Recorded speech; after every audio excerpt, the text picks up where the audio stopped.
talaga. Guys, luto tayo ng ano, native na manok. Ayun guys, oh, ang dami. Tapos mo dito.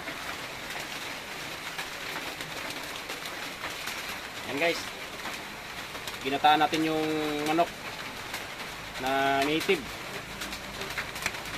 Lapit na siya maluluto. Sarap ito guys. Wala lang tayo sili. Wala may sili. Wow. Ha? Wala lang kunting asin. Asin.